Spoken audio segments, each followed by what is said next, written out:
Good evening, CCU East Bay basketball people. It is Donald again. It is late Thursday evening, Friday morning. If you see on the screen here, you'll note I've called this Behind the Whistle a referee podcast. I may convert this into a more general officiating podcast at some point in the future. But for now, this particular episode will be strictly geared toward the CCU East Bay folks and published in the Facebook page. The purpose of what I'm doing tonight is to discuss some questions I was asked of me after Monday's games. So go ahead and get started and start talking about what I was asked.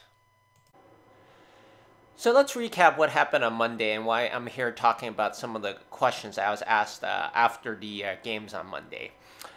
During one of the playoff games on Monday night, there was a foul called by me. One of the player that I called the foul on disagreed with the foul call, said something, and I gave him one technical. Then later on, after I reported the foul and the technical, I just happened to turn around, saw the player thinking he was talking to me again, and I gave the second technical and basically ejected him. Now, this isn't the point to discuss the hows and whys I actually did that, but after the game, I was asked by some of the leaders as to whether or not I would do the same thing in a high school game. You know, situationally, do I have as short a leash in high school as I do seemingly in the CCU East Bay? So that's why I'm here to answer at least that question for tonight.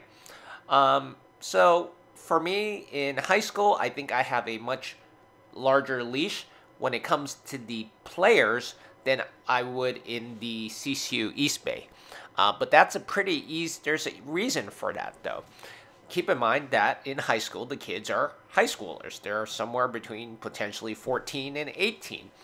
The bulk of the teams, their coaches, generally tell their kids not to talk to the referees too much. Now, no team is perfect, no coach is perfect, no player is perfect.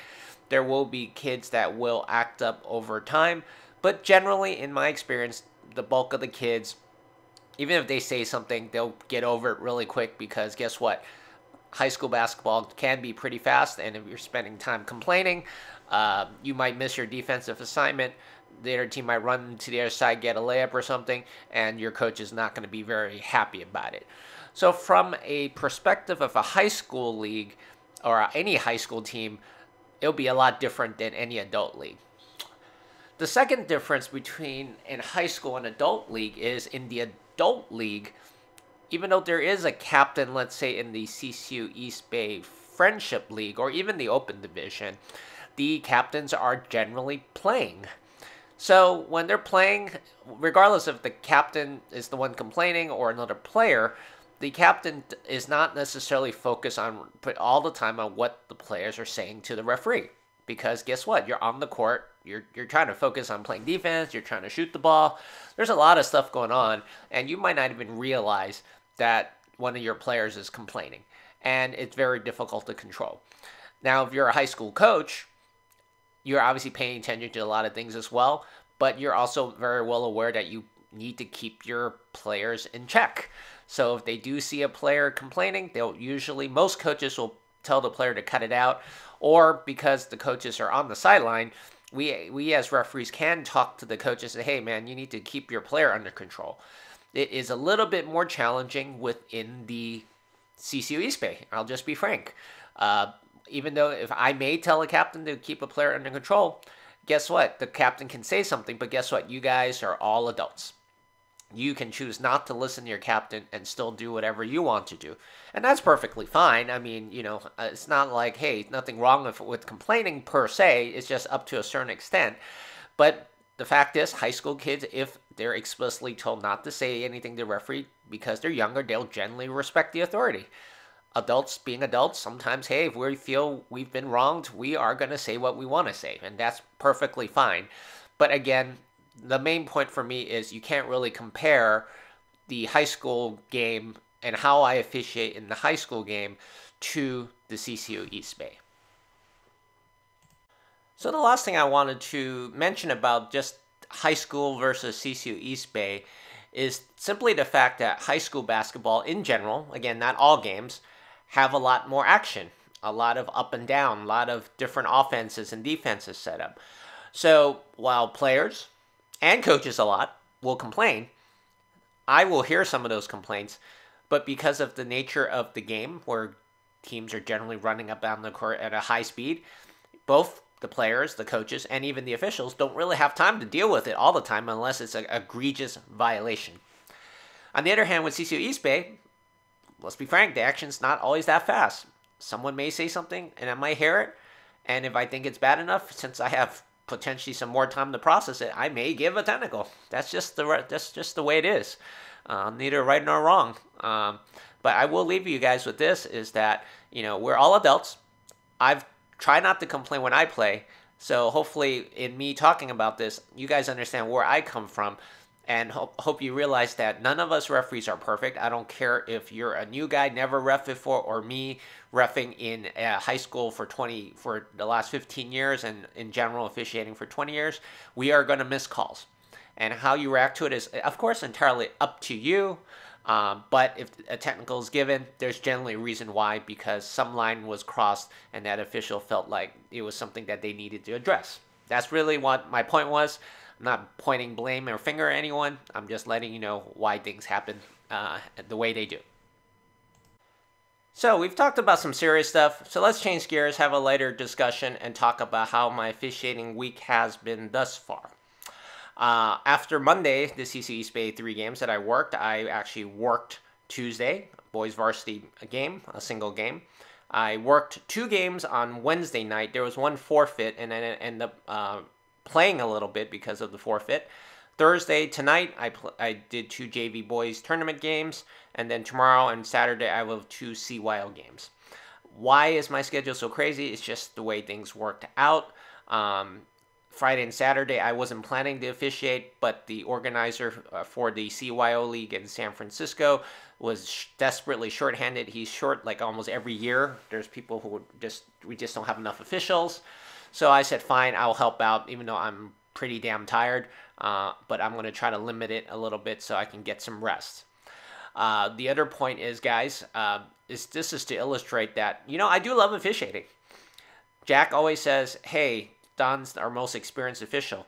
Yes, that is true, and I do a lot of games. It is the crazy part of the season right now where there's a mix of high school and CYO, and that will be the case for at least through February.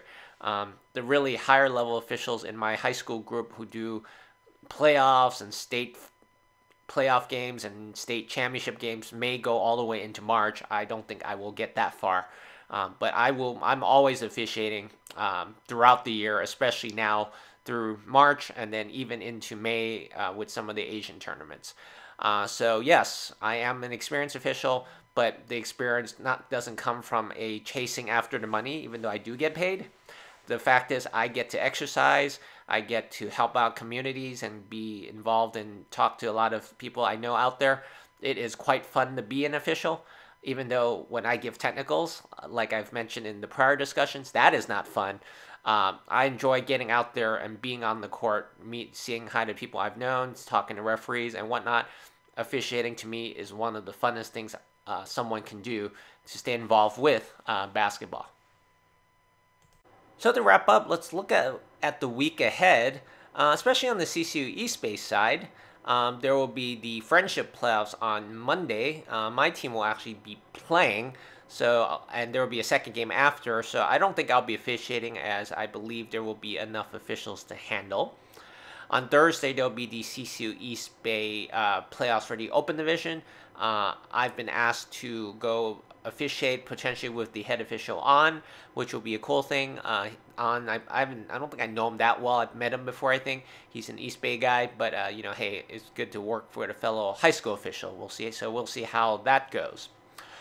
Then, lastly, the main thing I'm looking forward to, which is a non-CCU East Bay thing, will be on Tuesday after the friendship playoffs. I was assigned a game between St. Ignatius High School, San Francisco, versus Woodside Pryor, who's from the Peninsula area, maybe Redwood City. It's a preseason game, but it's being held at St. Ignatius. Why is it a big deal? Well, the St. Ignatius team plays in the West Catholic Athletic League, or otherwise known as the WCAL. The league is pretty competitive, and for you to get a game at St. Ignatius, especially at a varsity level, generally you have to be pretty damn good. Now, I'm getting a preseason game, so that doesn't mean as much per se, but the fact that the person assigning the games gave me a shot, I'm actually quite thrilled to have a shot to work the game. I'm not saying I'm good or anything. I'm just glad that I have an opportunity to go work a game. I've already actually worked at SI or St. Ignatius a few weeks ago for a kind of unpaid scrimmage just to get my feet wet. But this time, this is a paid game. I'm working with a couple of veteran guys out there. We're doing 3 people officiating. So I think it will be definitely a fun experience, and I'll be looking forward to it. And I may even do a podcast and talk about how that experience was. In any case, guys, this podcast is run quite long. It's about over 10 minutes, but hopefully you guys will take away some of the information and learn from it. I will continue on and do some more of these when time permits. Hope you guys have a great weekend, Friday, Saturday, Sunday, and we will catch up with you during CCU East Bay next week. Take care, guys.